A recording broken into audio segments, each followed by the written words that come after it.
kiddos, Mrs. Garduno here again with another read aloud. Today I will be reading Pigsty by Mark Teague. Monday afternoon, Wendell Foltz's mother told him to clean his room.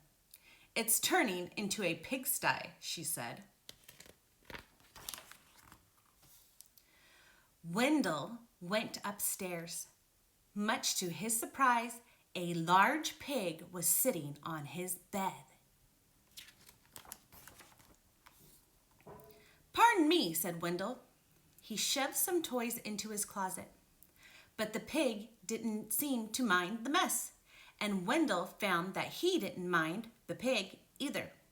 He decided to take a break. When Wendell's mother came to look at his room, the pig was hiding, but the mess was still there. She threw up her hands.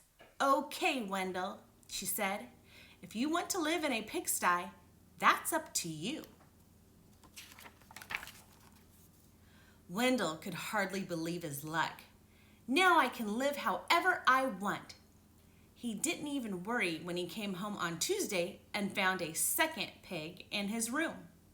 The mess had grown a bit worse, but he was able to jam most of it under his bed. "Pigs are all right," he said, "as long as it's only one or two." In fact, they had a wonderful time.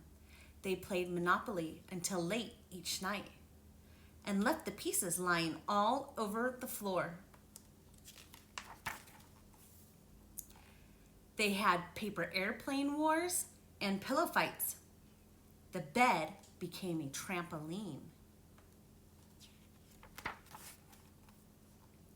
Then 2 more pigs showed up. The mess just grew and grew. That night, when Wendell went to bed, the pigs were lying everywhere. They rolled up in his blankets and hogged his pillows too. Wendell told himself he didn't mind, but then he found hoof prints on his comic books. And Friday, when he got home from school, he saw that someone had been sitting on his basketball, and his baseball cards were chewed. "That does it," said Wendell. "I've had enough." He ran downstairs to tell his mother. "Sorry," she said, "but your room is your responsibility." She handed him a broom. Wendell started to complain. The mess was too huge. But suddenly, he remembered a saying he'd heard, that many hooves make light work. He marched upstairs and organized a cleaning crew. They swept and scoured, polished and scrubbed. Later that afternoon, Wendell inspected his room and pronounced it clean. In fact, it was a bit too clean from a pig's point of view. So while Wendell inspected, the pigs prepared to go home. One of them made a phone call, and a farm truck came to pick them up.